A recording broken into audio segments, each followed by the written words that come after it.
Shelley Arndt was on the rebound after a bitter divorce. She wanted to find something else. And she found it with Darcy Veter Jr. He's outgoing, fun personality. Yeah, good guy to be around.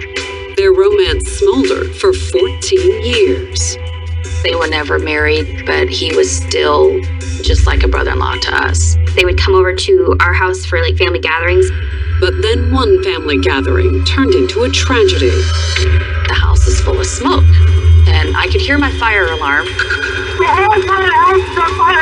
Both my brother's bedrooms were fully engulfed. The last thing I remember seeing was smoke billowing out. Do you know if everyone's out of the house? No, they're not. Darcy was still inside, much to Shelley's horror. I had to hold her back, and I told her, if you go back in, you're just gonna die. But investigators were soon asking, was the fatal fire a horrible accident? Leather couches are pretty hard to ignite. Or was it an unthinkable crime? 3 fires in 3 years is more than just coincidence.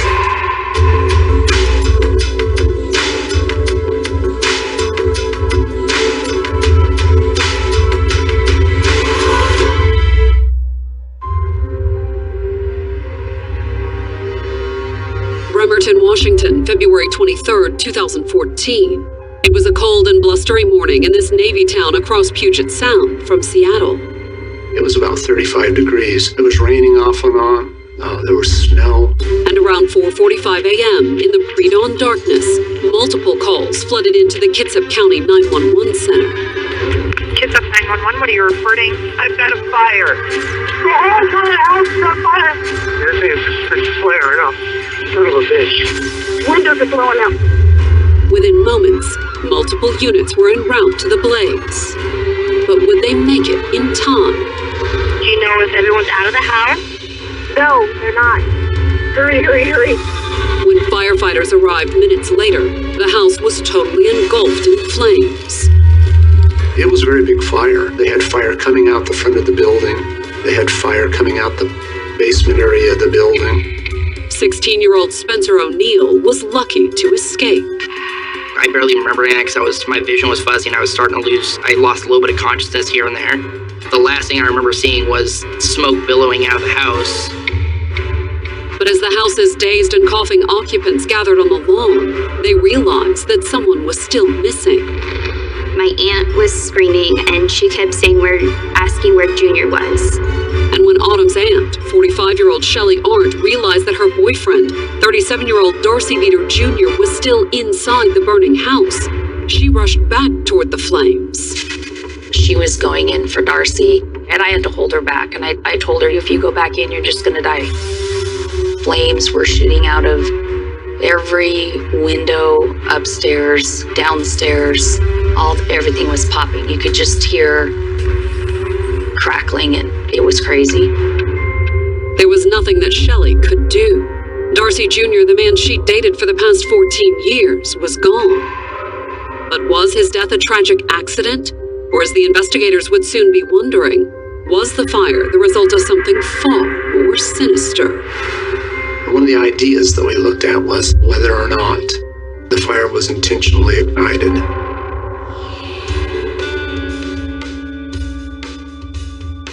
Born in 1969, Bremerton native Shelley Covey and her sister Kelly were identical twins. We are 9 minutes apart. So Shelley and I were really close when we were growing up. She was probably my best friend growing up. Basically did everything together. And the two sisters became even closer when their parents split up.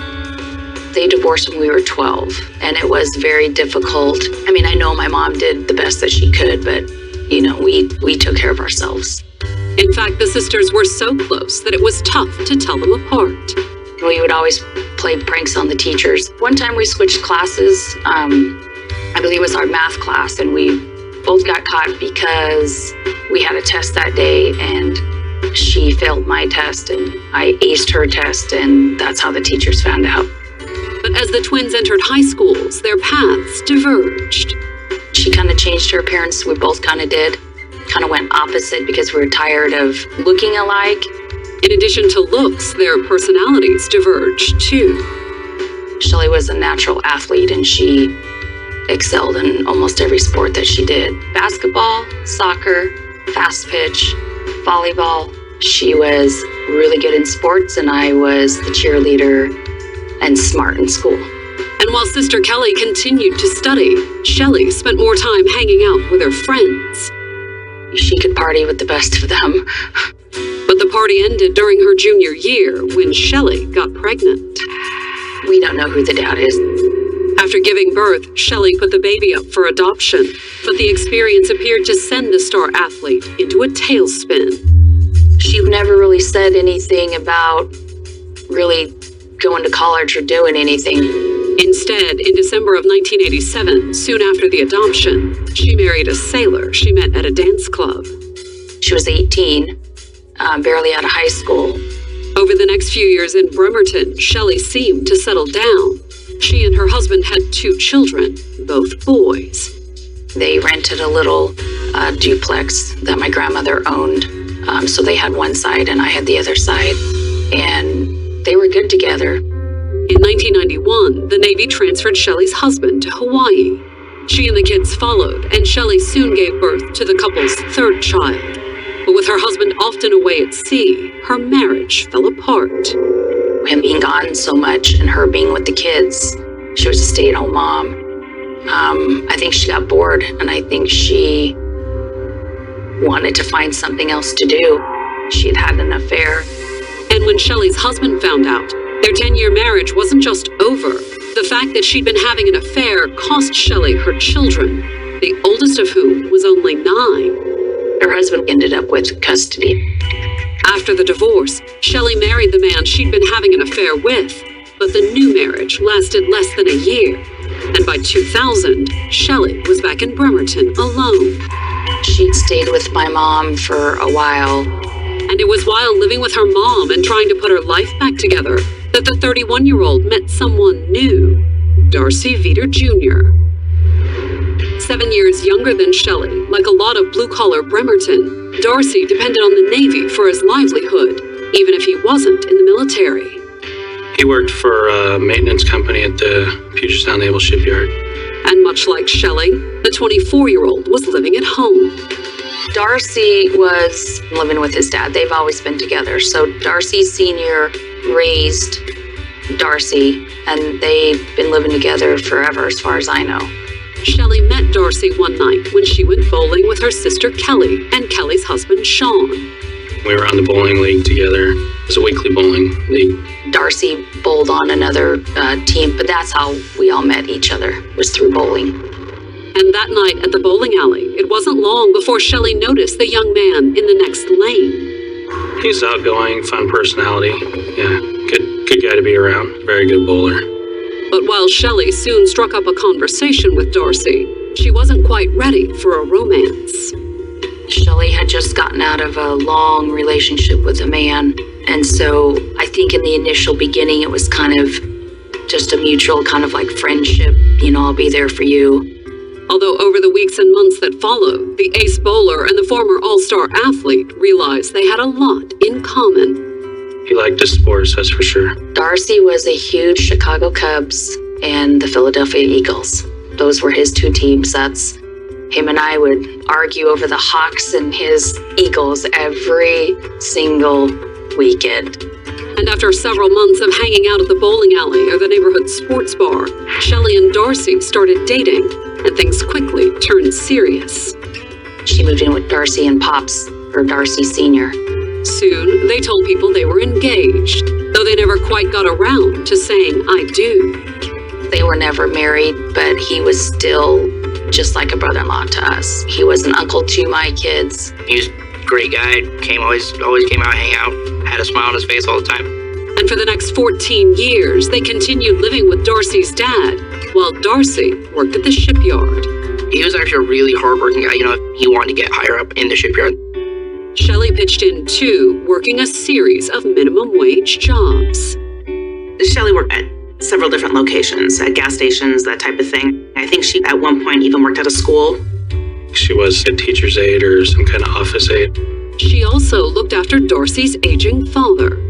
She was around most, if not all the time, so if he needed to say the yard mowed or something like that, she'd do it for him. On weekends and holidays, they'd bowl, go out with friends, or get together with Shelley's twin sister and her family. They would come over to our house for like Christmas or big family gatherings. Sometimes they would lend a hand around the house, like on Friday, February 21st. That afternoon, Shelley and Darcy dropped by to help her sister with a little home improvement chore. Darcy and her came to the house because I needed help installing closet doors into the master bedroom. And my husband was stationed off in Japan at the time.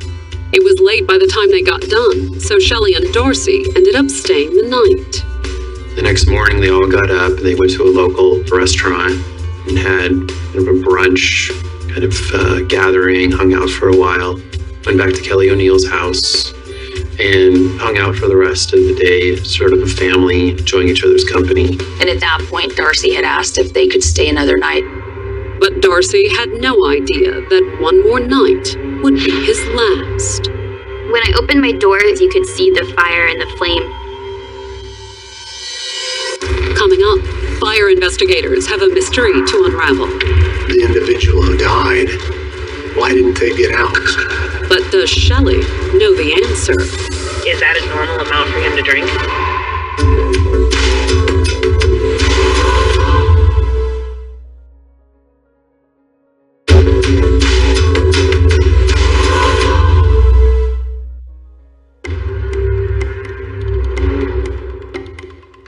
Early on the morning of February 23rd, 2014, Shelley Arndt's sister was asleep in her bed when she woke up to terror.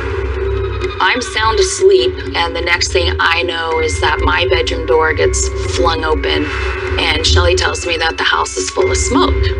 I could hear my fire alarm. What happened next was pure panic. I just remember waking up about 4 o'clock, and it's my mom opening, slamming open my door. I don't even think she turned the handle. She just went right through it. Said, the house is on fire. We need to get out. You could absolutely see nothing in front of you. I couldn't even see the kids. I knew they were in front of me, but I didn't know exactly where. You're supposed to crawl, but it didn't happen just because we were all trying to get out of there so fast. We didn't know how fast it was going to spread. Shelley, Kelly, and Kelly's sons made it out the front door. Kelly's daughter, Autumn, ran out through the garage. I ran to the end of our driveway where my mom was, and we were looking at the flames, realizing that it wasn't a small fire, that it was almost in every bedroom. Both my brother's bedrooms were fully engulfed at that point, and then we could hear the dog barking. His name was Chevy. He's a big St. Bernard. He's bred to rescue, so he would have never left that house unless everybody was out of that house. And that's when everyone realized that Shelley's boyfriend, 37-year-old Darcy Veter Jr., hadn't escaped the flames.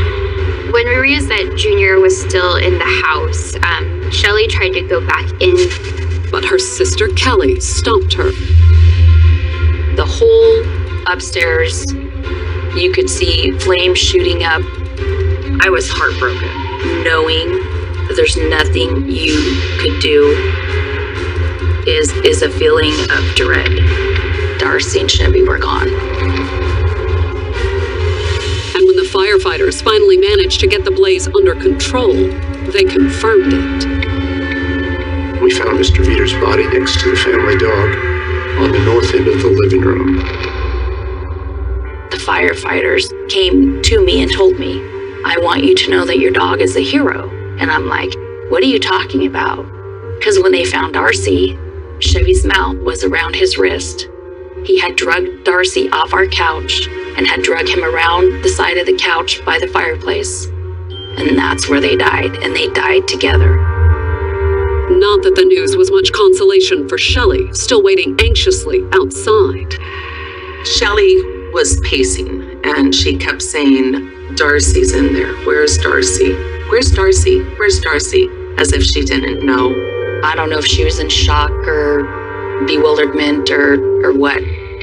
She was sobbing off and on. She would calm herself down for a couple minutes, and then she kind of started to go again. And after sunup, when the coroner's team brought Darcy's remains out in a body bag, Shelley broke down completely. They finally had to take her away, my grandparents did, because she tried to climb into the coroner's van. And while the family did their best to calm Shelley down, investigators from the fire marshal's office began the grim task of figuring out just how the fatal fire began. When you have a fatality, it's a very complex investigation because we need not only to determine what caused the fire and where did it start, the circumstances with that, but what was it that kept the individual who died? Why didn't they get out with the rest of the people? Although for the moment, determining just where and how the fire started would have to wait. The fire department was still putting the fire out. Fire doesn't just go out when you spray the water on it. It takes a little while. The scene was unsafe to enter. We couldn't go in there without firefighting equipment and breathing apparatus. So with firefighters at the scene still watching for hotspots and flare-ups, the investigators from the Kitsap County Sheriff's Office began interviewing survivors and the many neighbors who'd called 911. Those people have valuable information about where the fire was when it was first discovered, where it wasn't when it was first discovered, how quickly it grew, and where it progressed. According to the neighbors, the fire hadn't just progressed rapidly, it had practically exploded. I heard some yelling, and then soon after I heard crackling and popping and snapping, and like windows crashing. And I ran to my daughter's bedroom window, and I looked out, and Kelly's home was engulfed in flames. There was no little to big. It was completely engulfed by the time that I heard the yelling to the time I went to the window. And that matched what Kelly's daughter Autumn told the investigators. By the time I got out, the flames were already up through the upstairs. Oh, by the time you were outside When I got out, when I looked back, the whole upstairs was engulfed, so I didn't go back in. According to Autumn and her mother Kelly, it was Shelley who woke everyone and got them out of the house. I grabbed the three boys. Shelley was following behind me. Darcy stirred. And as soon as we got the boys out, we went back in to get my daughter. And when investigators talked to Shelley, she said she thought one of the kids had gotten Darcy out. He kept yelling at Junior to get up, and that's all I know, and he said he was right behind them. But when it was clear Darcy hadn't gotten out, Kelly said her sister was beside herself. I know Shelley tried to go back in the house, and that's when the flames were coming through all the windows, so we literally held her back. She would have gone in. So why hadn't Darcy Jr. made it out of the fire? According to Shelley's sister, the reason probably had something to do with what Darcy had been doing before the blaze. Shelley's sister told the fire investigators that she'd taken Shelley and Darcy out to lunch the afternoon before the fire at a restaurant called the Cloverleaf.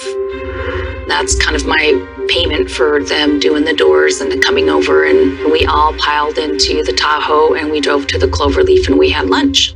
And according to what Shelley told the investigators, during lunch, Darcy Jr. had started drinking. Junior was drinking Jack and Coke. Okay. And how much Jack and Coke? He had 3. But he hadn't stopped there. We left the Cloverleaf it was probably about 3:30, 4 o'clock in the afternoon. They wanted to stop on the way down at Walgreens and I think they bought a 18-pack or something. They bought some kind of beer down at the store, and then we just went back up to my house. Did you go anywhere else? No. Okay. And then so how'd the night progress? We just sat there bull crapping, and drinking. And by 11, when Kelly's daughter Autumn got home from work, Darcy had gone through the 18-pack. I got home and they all were, they were having fun, they were drinking, they were being loud, and so I stayed up for a little bit. I took my aunt down to the store to go get some more beer. At around midnight, Shelley's sister and her niece had gone to bed, and soon after that, according to Shelley, she and Darcy had settled in to spend the night on the living room sofa. Who went to bed first? We all pretty much went to sleep 5 minutes apart. Although according to what Shelley's niece told the investigators, Darcy didn't so much go to sleep as pass out. Darcy, he was pretty drunk, he was incoherent pretty much. He could talk, but he wasn't making a lot of sense.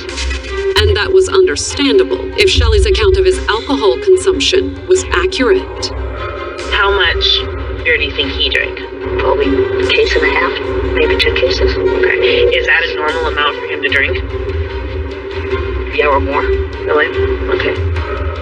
A case or two of beer may have been a normal night's drinking for Darcy, but it had apparently cost him his life. He was pretty intoxicated, so usually when he gets that way, he just helped. And the autopsy results agreed with Shelley's assessment. The toxicology report on Darcy indicated that he had a 0.26 blood alcohol level. That's 3 times the legal limit. In his drunken state, it appeared that there was no way that Darcy could have dragged himself to safety when the fire began. The coroner's office confirmed that Mr. Veter died of smoke inhalation. So perhaps Darcy's death was a tragic accident, the result of his intoxication. But one question still remained. What sparked that fatal blaze? Coming up, the fire marshal has a theory about the fire's origin. We tested it to see whether it could be easily ignited with just a regular lighter. And the sheriff's office makes a suspicious discovery. 3 fires in 3 years is more than just coincidence.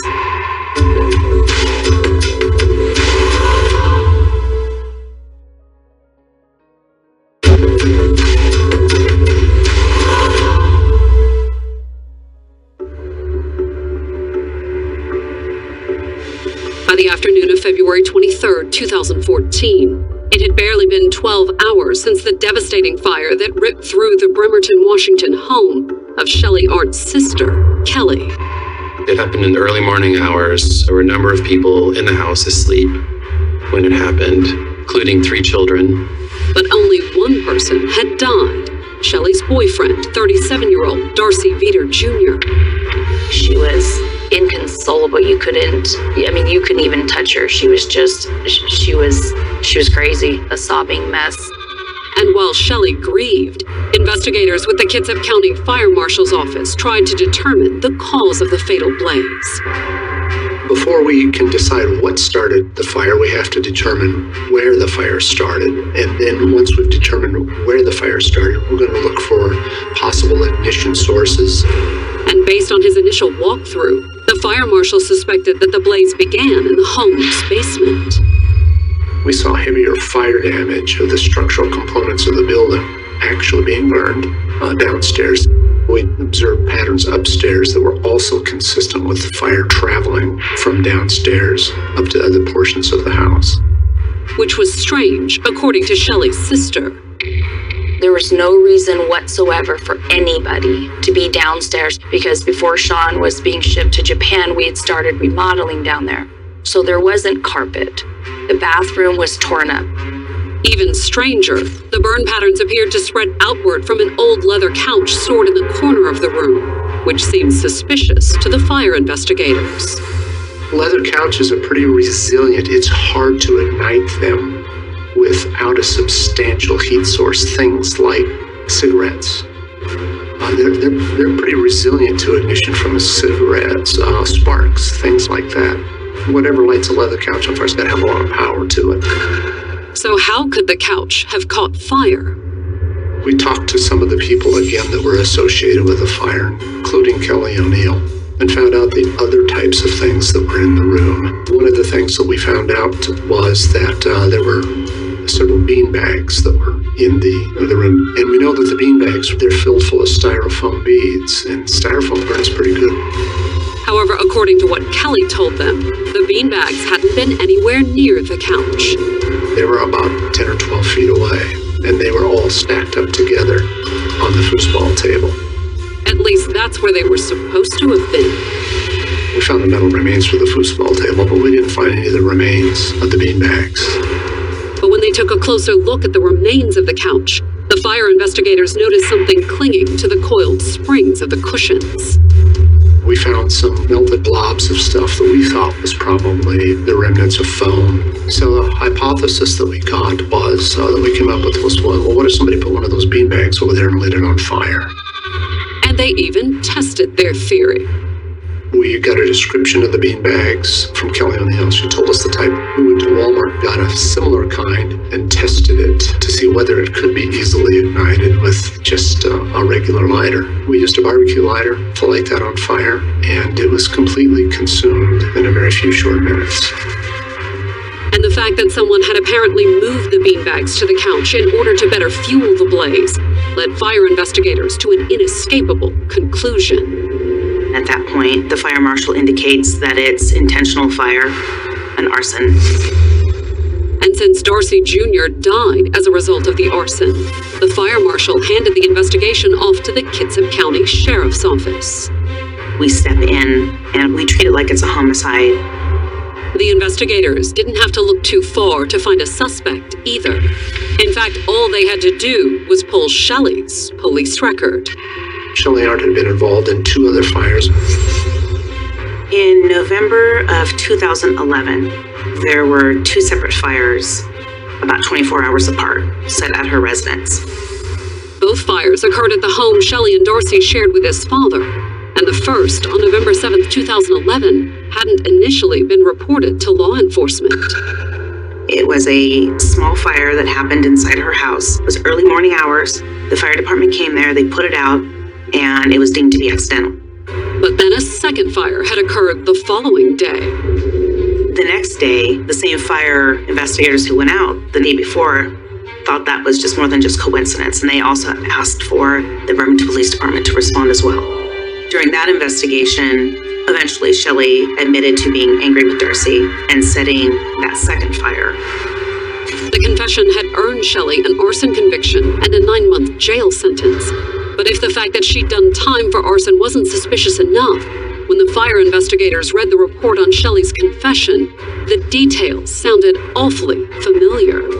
She went down to the basement and put some cloth, some towels, or other type of materials on an upholstered chair and set that on fire. In other words, it was almost identical to the fire marshal's theory about the origins of the blaze that destroyed her sister's house. Oftentimes, people who set fire tend to set them in the same way that they have before.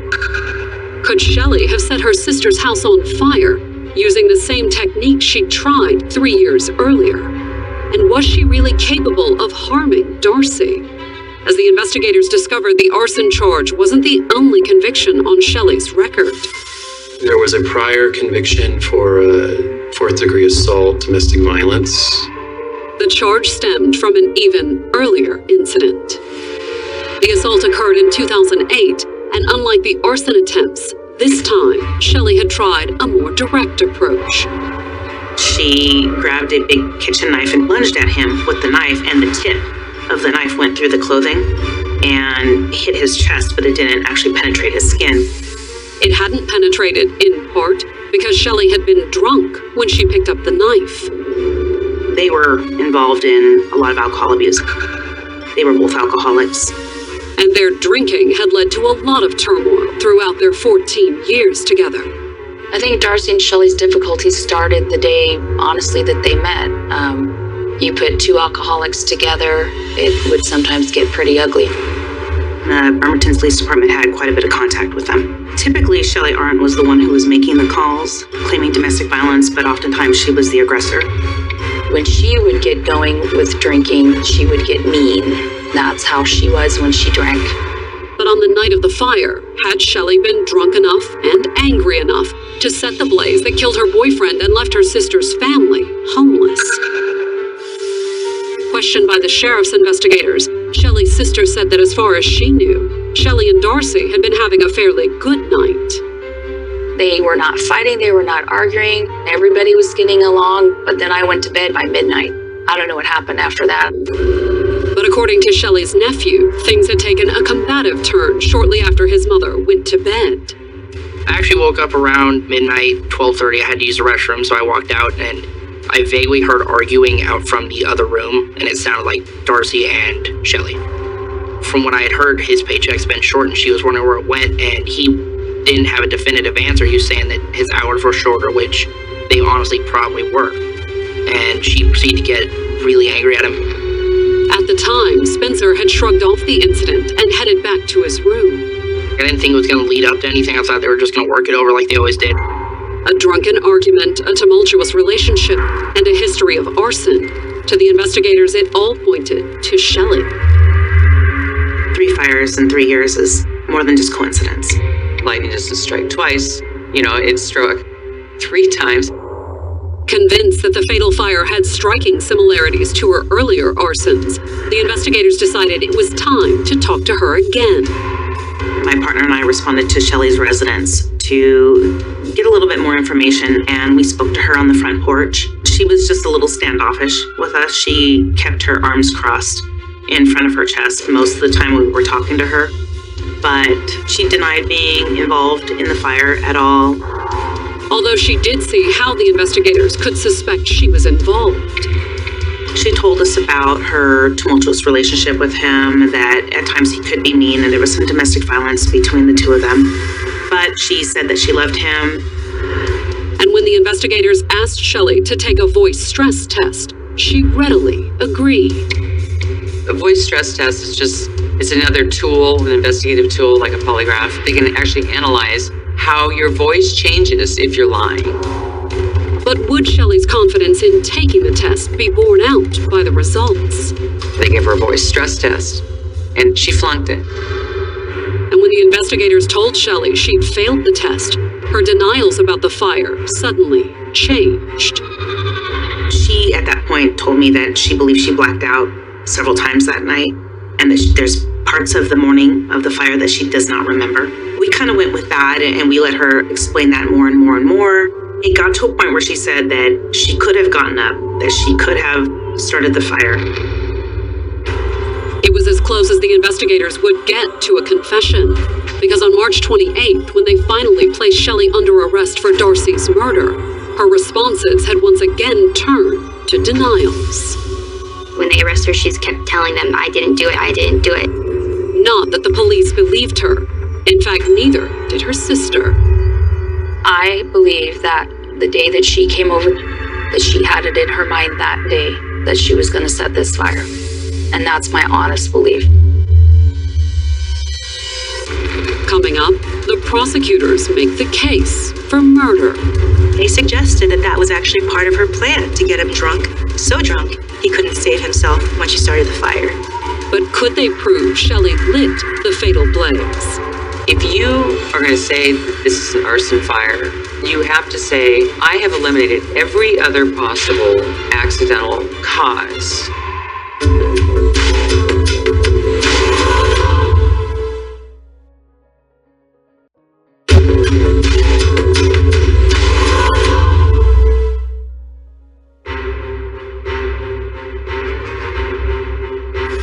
On October 12, 2015, Shelley Arndt went on trial for murder at the Kitsap County Superior Court in Port Orchard, Washington. The 46-year-old was accused of intentionally setting the fatal blaze that killed her boyfriend, 37-year-old Darcy Veter Jr. When Shelley Arndt was originally arrested, she was charged with second-degree murder and first-degree arson. It took a long time to come to trial, but it was an aggravated murder case by then. And if convicted, Shelley faced some potentially serious consequences. In Washington State, aggravated murder can carry the death penalty, but it also carries life in prison.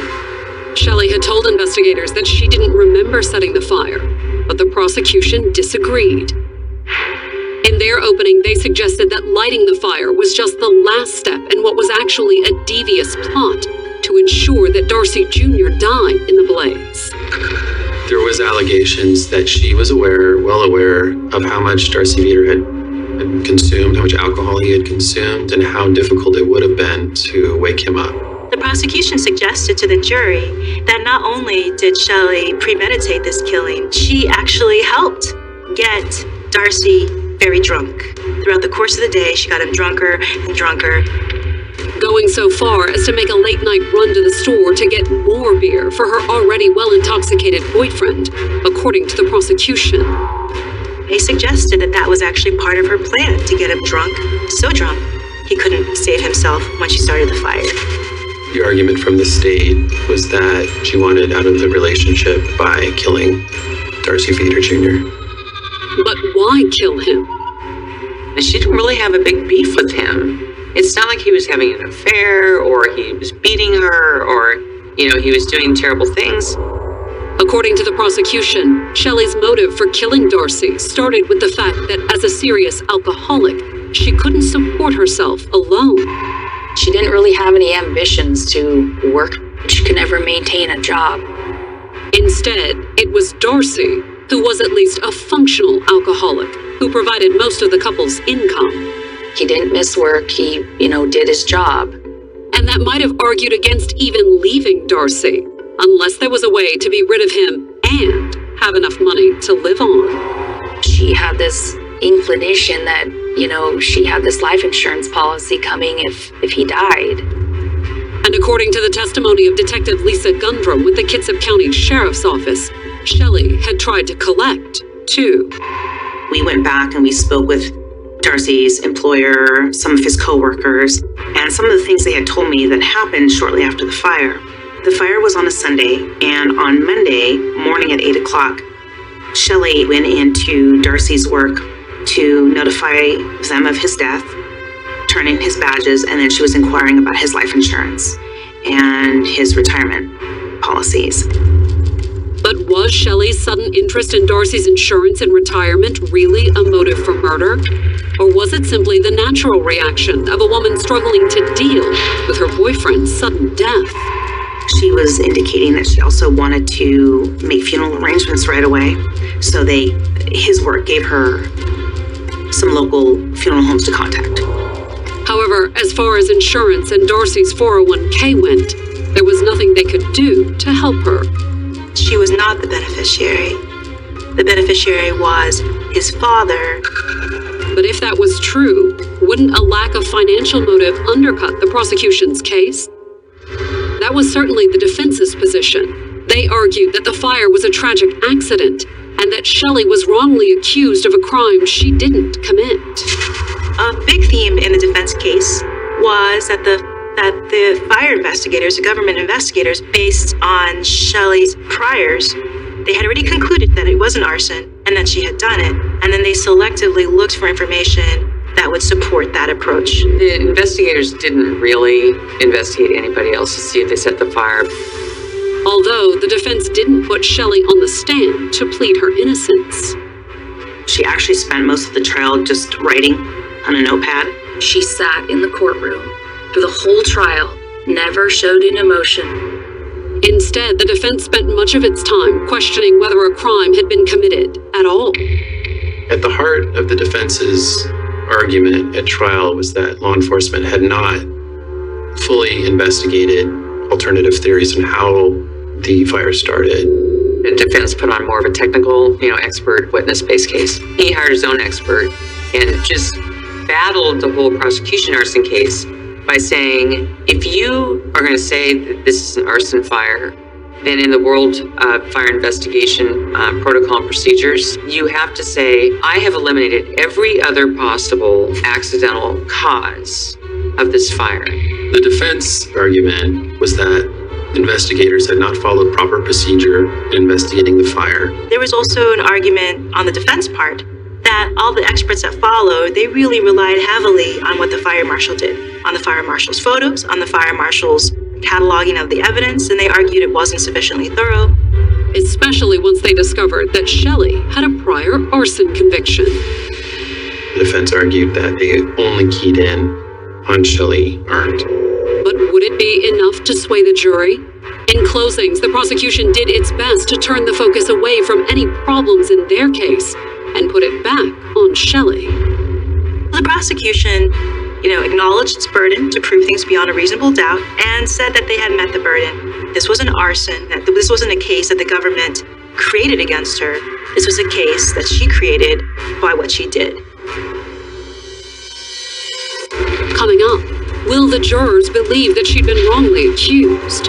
It's hard to get juries to think badly of the government investigator. Or will they decide that Shelley intended to kill Darcy, no matter what it cost? That's hard to wrap my head around, how someone that you love could take that risk with your life and the life of your family.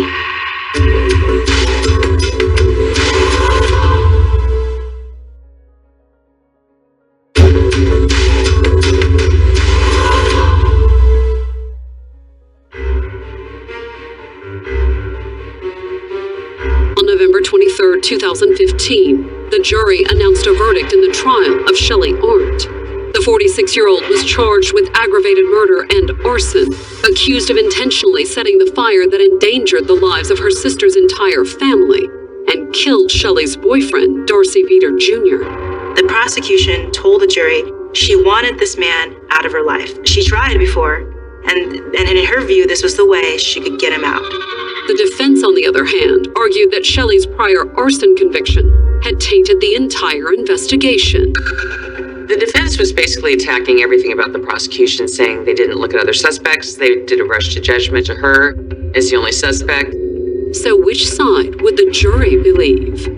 The jury found Shelley Arndt guilty on all counts. It's hard to get juries to think badly of the government investigator. Especially when they had plenty of reason to think badly of Shelley.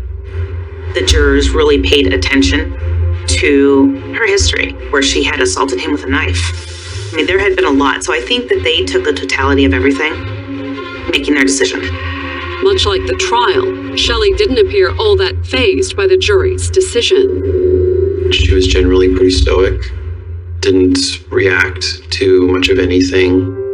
And the same was true of her sentencing hearing on December 21st. At the sentencing, she had every right and every chance to speak for herself and also to apologize to everybody that she victimized. And she chose not to at all. I was stunned. I was completely mortified that let alone any person but your own twin sister could take everything that you've ever had in your entire life and it's gone in one night. And she never showed remorse. She's never apologized to me for it. But was that because she had nothing to say? She didn't care about Junior or the house or the dog or anything like that, or even the emotional impact on us. Or because there was nothing Shelley could say? I know that before, when she's drank, she's had lapses in memory. And I think that she drank so much that she has no memory of actually committing the crime, which would be hard for someone to stand up and say they have remorse for if they have no memory of it. Either way, it had little bearing on the judge's decision. She was sentenced to life in prison without the possibility of parole.